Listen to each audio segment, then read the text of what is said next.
नमस्कार, आप देख रहे हैं देवभूमि दिन भर। मैं हूं आपके साथ उन्नति भटनागर। बुलेटिन की शुरुआत करते हैं ऋषिकेश से बड़ी अपडेट के साथ। G20 इंफ्रास्ट्रक्चर कार्य समूह की तीसरी बैठक, अंतर्राष्ट्रीय संगठनों के 63 प्रतिनिधियों ने हिस्सा लिया है। विदेशी डेलीगेट्स गंगा आरती में शामिल हुए हैं। ऋषिकेश के त्रिवेणी घाट पर भव्य गंगा आरती हुई है। तो सीएम पुष्कर सिंह धामी भी गंगा आरती में मौजूद और सीधा तस्वीरें गंगा आरती की आपको दिखा रहे हैं। कितनी भव्य ये गंगा आरती रही है। ऋषिकेश से सीधी तस्वीरें गंगा आरती की और इस दौरान विदेशी डेलीगेट्स भी इसका हिस्सा रहे हैं।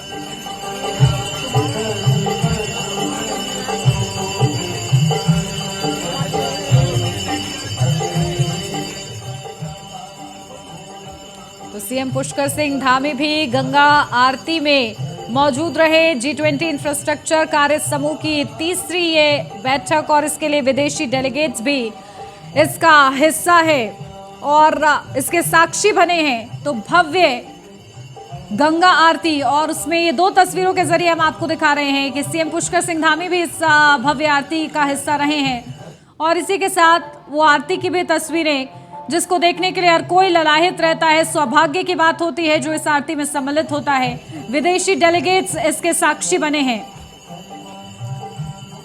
तो G20 इंफ्रास्ट्रक्चर कार्य समूह की तीसरी बैठक, अंतर्राष्ट्रीय संगठनों के करीब 63 प्रतिनिधियों ने इसमें हिस्सा लिया है। भव्य गंगा आरती में वो शिरकत की है उन्होंने और इस दौरान दूसरी तस्वीरों में आपको दिखा रहे हैं सीएम पुष्कर सिंह धामी भी इसका हिस्सा रहे हैं और बड़ी ही श्रद्धा के साथ उन्होंने शिरकत की है। तो दो तस्वीरें और सीएम पुष्कर सिंह धामी भी इस गंगा आरती का हिस्सा है।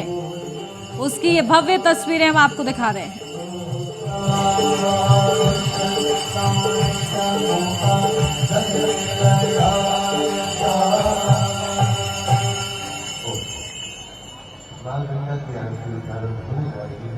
आइए सभी भक्त लोग अपने अपने स्थान पर खड़े होकर बड़े भाव से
तो खबरों के सिलसिले में बढ़ते आगे, मुख्यमंत्री पुष्कर सिंह धामी का रुड़की दौरा, जहां जन कल्याणकार योजनाओं के लाभार्थियों से सीएम ने संवाद किया।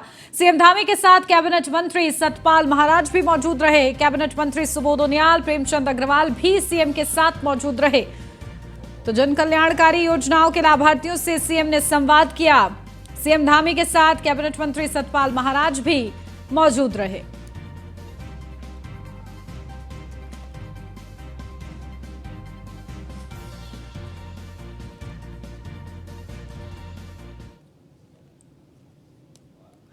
सीएम हेल्पलाइन 1905 की सभी जिलाधिकारी माह में 2 बार समीक्षा करें। सचिव एवं विभागीय एचओडी भी इसकी नियमित समीक्षा करें। सीएम हेल्पलाइन पर प्राप्त शिकायतों पर त्वरित समाधान के लिए प्रत्येक कार्य दिवस पर कुछ शिकायतकर्ताओं से जिलाधिकारी बात करें। यह निर्देश मुख्यमंत्री पुष्कर सिंह धामी ने सचिवालय में सीएम हेल्पलाइन 1905 की समीक्षा के दौरान अधिकारियों को दिए। मुख्यमंत्री हर माह के अंतिम गुरुवार को सीएम हेल्पलाइन 1905 की समीक्षा करेंगे। मुख्यमंत्री ने अधिकारियों को निर्देश दिए कि जिन विभागों द्वारा सीएम हेल्पलाइन पर प्राप्त शिकायतों के निदान का प्रतिशत कम है, वे सभी विभाग इसमें जल्द सुधार कर लें। जन शिकायतों का समयबद्धता के साथ निदान हो, सभी विभाग इसको पूरी गंभीरता से लें। कार्य के प्रति लापरवाही करने वालों पर सख्त कार्रवाई की जाएगी। मुख्यमंत्री ने कहा है कि जन समस्याओं के शीघ्र समाधान के लिए जो विभाग अच्छा कार्य कर रहे हैं, उन्हें प्रोत्साहित भी किया जाए। मुख्यमंत्री ने कहा कि जनपद स्तर एवं विभाग के स्तर पर लोग जो अपनी समस्याएं लेकर आ रहे हैं, यह सुनिश्चित किया जाए कि उनका शीघ्रता से समाधान हो।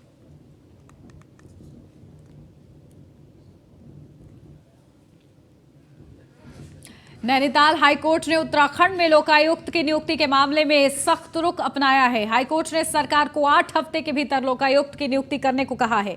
इसके अलावा संस्था में कार्यरत 24 कार्मिकों के काम का ब्यौरा भी मांगा है। इतना ही नहीं, कोर्ट का साफ आदेश है कि जब तक लोकायुक्त की नियुक्ति नहीं की जाती, तब तक कोष से 1 रुपया भी खर्च नहीं किया जाएगा। वहीं इस विषय पर मुख्यमंत्री पुष्कर सिंह धामी ने कहा कि विधानसभा स्तर से प्रवर समिति का गठन होना है, जिस पर तेजी से काम किया जा रहा है। राज्य सरकार भ्रष्टाचार के खिलाफ जीरो टॉलरेंस की नीति पर काम कर रही है। सरकार हर एक दफ्तर में भ्रष्टाचार के विरुद्ध तैयार हेल्पलाइन की जानकारी भी दे रही है, जिस पर कोई भी व्यक्ति शिकायत करके रिश्वतखोरी या भ्रष्टाचार की जानकारी दे सकता है। प्रधानमंत्री जी के निर्णयों के क्रम में राज्य सरकार भी काम कर रही है।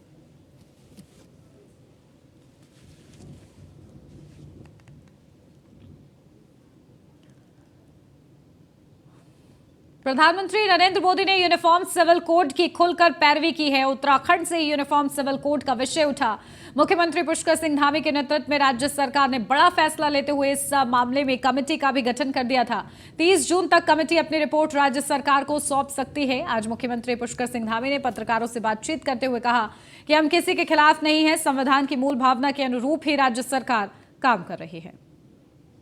जो यूनिफॉर्म सिविल कोड है वो भारत की संविधान की जो मूल भावना है, जो भारत के संविधान में जो प्रावधान है धारा 44 में, उसके अंतर्गत ही जो है उस पर सारे काम होने हैं, उस पर सारे निर्णय होने हैं।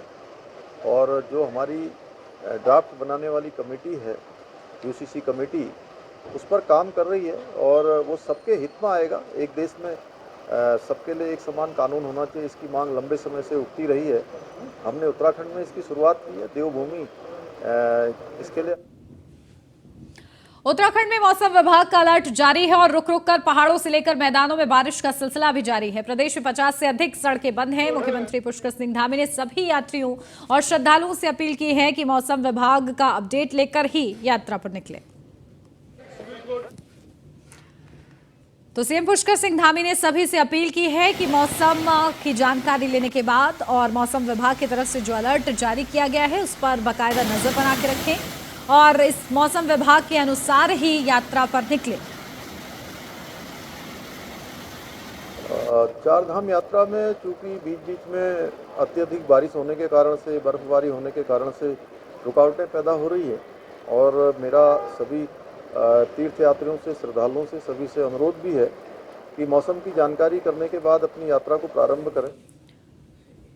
उत्तराखंड में 4 मंत्रियों के पद रिक्त हैं। मंत्रिमंडल में शामिल होने के लिए कई विधायक कवायद में जुटे हैं। इस बात को लेकर भी चर्चा हो रही है कि प्रदेश मंत्रिमंडल के कुछ मंत्रियों की छुट्टी कर उनके जगह पर नए लोगों को मौका दिया जाएगा। बीजेपी प्रदेश संगठन ने मंत्रियों के रिक्त पदों को जल्द भरने के लिए केंद्रीय नेतृत्व से आग्रह भी किया है। इसके अलावा सरकार में दायित्व पाने के लिए भी बीजेपी के कार्यकर्ता लंबे समय से इंतजार कर रहे हैं। उत्तराखंड बीजेपी के प्रदेश अध्यक्ष महेंद्र भट्ट ने साफ किया है कि अभी महाजनसंपर्क अभियान चल रहा है और 7 जुलाई को दिल्ली में अभियान की समीक्षा होगी। इसके बाद ही इन पदों को भरने के लिए कोई फैसला लिया जा सकता है। देखिए, बदलना रखना ये माननीय मुख्यमंत्री का विवेकाधीन होता है और ये जरूरी है कि 4 पद हमारे रिक्त हैं। हमने भी केंद्र नेतृत्व से आग्रह किया है कि 4 पदों पर कैबिनेट मंत्री उसकी नियुक्ति कर दी जाए, कैबिनेट की नियुक्ति कर दी जाए। निर्णय केंद्र को माननीय मुख्यमंत्री को लेना है, जब भी निर्णय होगा सबके। कोटद्वार और कपुआश्रम को जोड़ने वाला सुखरो नदी पर बना पुल जनता के लिए खुल गया है। बुधवार को विधानसभा अध्यक्ष रितु खंडूरी से विधिवत पूजा अर्चना कर जनता को समर्पित कर दिया। इस दौरान विधानसभा अध्यक्ष रितु खंडूरी ने बताया कि मुख्यमंत्री की घोषणा में लगभग 5 करोड़ की लागत से इस 90 मीटर स्पान पुल का निर्माण कराया गया है। इस पुल के बन जाने से राजा भरत की जन्मस्थली कपुआश्रम को नई पहचान मिलेगी। जी, काफ़ी समय से इसके लिए इंतज़ार किया है कोटद्वार वासियों ने और मुझे बहुत खुशी है कि भाबर और शहर को जोड़ने वाला एक पुल आज हमने जनता को समर्पित किया है। मैं सभी का आभार व्यक्त करना चाहती हूँ, माननीय मुख्यमंत्री जी का भी, उनकी घोषणा के तहत ये बना है, तो मैं सभी को धन्यवाद देना चाहती हूँ और खासकर कोटद्वार की जनता का भी आभार व्यक्त करना चाहती हूँ और उन्हें बधाई और शुभकामनाएं भी देना चाहती हूँ कि जीवन शैली को सरल करने की प्रतिज्ञा लेकर हम लोग कोटद्वार पहुँचे थे। उत्तराखंड में ये हम लोगों का संकल्प है कि विकास लेकर आएँ और उस कड़ी में एक छोटा सा हम लोगों का प्रयास है। हिंदुओं की आस्था का केंद्र और 4 धाम में से एक उत्तराखंड के बद्रीनाथ और उसके आसपास 29 जून को ईद उल अजहा यानी बकरीद पर्व नहीं मनाया जाएगा। समाज के सभी वर्ग की बैठक में यह सुनिश्चित हुआ है कि अल्पसंख्यक समुदाय यहां से 45 किलोमीटर की दूरी पर जोशीमठ में अपना त्योहार मनाएगा। बद्रीनाथ में बकरीद नहीं मनाने का यह निर्णय मंगलवार को बद्रीनाथ पुलिस स्टेशन में पुजारी समुदाय के मदरसों सदस्यों, होटल संघों, बद्रीनाथ मास्टर प्लान के तहत विकास कार्यों में शामिल कंपनी और मुसलमानों की एक बैठक में लिया गया। हाल ही में उत्तरकाशी जिले में सांप्रदायिक तनाव के बाद यह फैसला लिया गया है। आज हमारे प्रशासन के साथ में जो ये ईद का त्यौहार आ रहा है मुस्लिम समुदाय का, उसके विषय में आज एक बैठक की गई और जिसमें बद्रीनाथ में जो कार्यरत जितने हमारे मुस्लिम भाई लोग हैं उन लोगों को एक संदेश दिया गया कि जो ये त्यौहार है धाम की पवित्रता और मर्यादा को बनाने के लिए बद्रीनाथ धाम में इसको त्यौहार को यहाँ नहीं मनाया जाएगा, इसको पूर्व की भांति जोशीमठ में मनाया जाएगा। इस बात का आज संदेश दिया गया जिस पे आम सहमति बन गई और सौहार्दपूर्ण वातावरण में ये बैठक आज यहाँ पे हुई। आज हमारे देहरादून में बकरीद पर्व को लेकर पुलिस ने सभी तैयारियां पूरी कर ली हैं। एसएसपी दलीप सिंह कुंवर का कहना है कि बकरीद पर्व के लिए पूर्व में ही पीस कमेटियों की बैठक आयोजित की जा चुकी है। सभी थाना प्रभारियों और राजपत्रित अधिकारियों को निर्देश दिए गए हैं कि त्योहार के मद्देनजर क्षेत्र में सक्रियता बनाए रखेंगे और लगातार क्षेत्र में निरीक्षण करेंगे। मिश्रित आबादी के क्षेत्रों में विशेष सतर्कता बरतने के लिए एसएसपी ने निर्देश दिए हैं।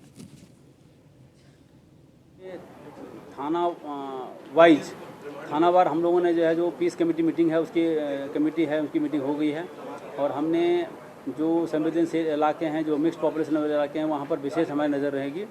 सब लोगों से बातचीत हो गई है, सारे अधीनस्थों को हमारे इंटेलिजेंस यूनिट को सबको हमने अलर्ट कर दिया है और जैसे अन्य धार्मिक त्यौहार पीसफुली संपन्न हुए ये भी जो आपका बकरीद भी बिल्कुल जनपद में पीसफुली हम लोग संपन्न कराएंगे। बकरीद के त्योहार पर शांति व्यवस्था को लेकर उत्तराखंड पुलिस पूरी तरह से मुस्तैद है। उत्तराखंड के अपर पुलिस महानिदेशक law and order V Murugesan ने कहा है कि सभी जिलों को डायरेक्शन भेजा गया है और किसी भी कीमत पर कानून व्यवस्था को बनाए रखना जरूरी है। डीजीपी अशोक कुमार भी वीडियो कॉन्फ्रेंसिंग के जरिए सभी जिलों के पुलिस कप्तानों को दिशा निर्देश दे रहे हैं। एडीजी लॉ एंड ऑर्डर ने कहा है कि जिन जिन जगहों पर पहले से त्योहार मनाते आ रहे हैं उन जगहों पर त्योहार मनाते रहेंगे। संवेदनशील क्षेत्रों को लेकर पुलिस काफी मुस्तैद भी नजर आ रही है।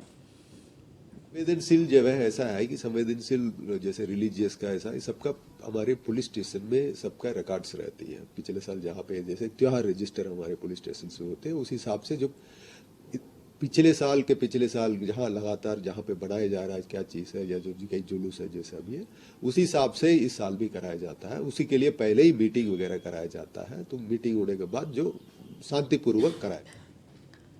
अपनी पहचान छुपाकर लगातार उत्तराखंड में नाबालिग लड़कियों को बहला फुसलाकर भगाने और लव जिहाद के मामले सामने आ रहे हैं, जिसको लेकर बीजेपी सरकार और पुलिस बेहतर काम कर रही है।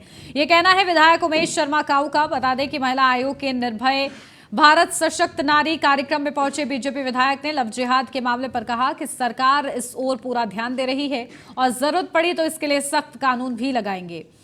वहीं महिला आयोग की अध्यक्ष कुसुम कंडवाल का कहना है कि हम लगातार परिवारों से बात कर रहे हैं। कुसुम कंडवाल ने कहा है कि बच्चों की मॉनिटरिंग करना माता पिता के लिए सबसे जरूरी है। ये जानना जरूरी है कि उनके बच्चे पढ़ाई के साथ क्या कर रहे हैं और कहां जा रहे हैं।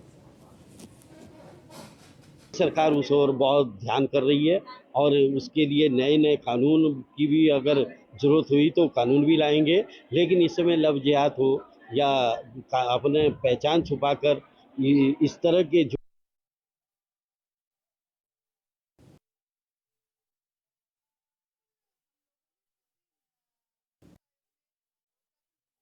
के साथ में महिला हेल्पलाइन, महिला डेस्क और डीजीपी सभी को लेके एक कार्यक्रम आयोजित किया था। पूरे उत्तराखंड महिला पुलिस को लेके हमने कार्यक्रम किया था कि महिलाओं की जहां सुरक्षा की बात होती है, मेरा कहना है कि महिलाएं अगर थाने या पुलिस में आ रही हैं, महिलाओं कहीं भी अगर वो आ रही तो भटके नहीं, वो पुलिस तुरंत उनकी कंप्लेंट को एक्सेप्ट करे और वो बार बार उसे थाना ना आना पड़े। कई बार क्या होता है कि उनकी एप्लीकेशन नहीं ली जाती है। तो हमारा कहना, आयोग का कहना है कि पुलिस आप जांच का विषय होता वो बाद में आप जांच करते रहे, लेकिन महिला को रुद्रपुर के गदरपुर थाना क्षेत्र के गुलर भोज में एसओजी और थाना पुलिस की टीम ने नकली देसी शराब बनाने वाली फैक्ट्री का भंडाफोड़ किया है।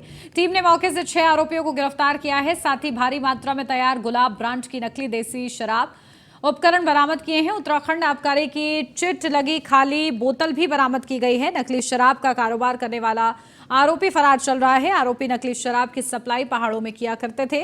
बरामद शराब की कीमत 25 से 30 लाख रुपए आकी जा रही है। संपूर्ण एसओजी टीम द्वारा कार्रवाई में बहुत बड़ी उपलब्धि हुई है। माननीय सीएम साहब का निर्देश रहता है कि हमें जो है नशा मुक्त उत्तराखंड बनाना है। इसी के तहत हमारा माननीय डीजीपी साहब और आईजी साहब भी हमारा निर्देश देते रहते हैं। आज गदरपुर क्षेत्र में एसओजी टीम को, विशेष रूप से एसओजी टीम को गुलरबोज क्षेत्र में बहुत बड़ी उपलब्धि हुई है, जहां पर इथाइल अल्कोहल से, केमिकल से शराब बना के देसी शराब की, नकली देसी शराब की संपूर्ण फैक्ट्री की भांडाफोड़ हुआ है। नकली देसी शराब बनाने वाला एक अवैध फैक्ट्री का ही हमने भांडाफोड़ कर दिया है। तो ये इसके लिए एसओजी की संपूर्ण टीम, विशेष रूप से हमारा भुवन जोशी, कीम सिंह, विजेंद्र शाह और संपी टीम, मनोज धोनी और सभी लोग। हरिद्वार की ज्वालापुर पुलिस ने 6 नटवर लाल गिरफ्तार किए गए हैं। इनके द्वारा बैंकों से फर्जीवाड़ा कर फर्जी दस्तावेजों के आधार पर लाखों रुपए का लोन लिया गया। पुलिस ने इनके पास से फर्जी दस्तावेज सहित धनराशि भी बरामद की है। पुलिस अब इस मामले की जांच में जुट गई है और इनके अन्य साथियों की भी तलाश कर रही है।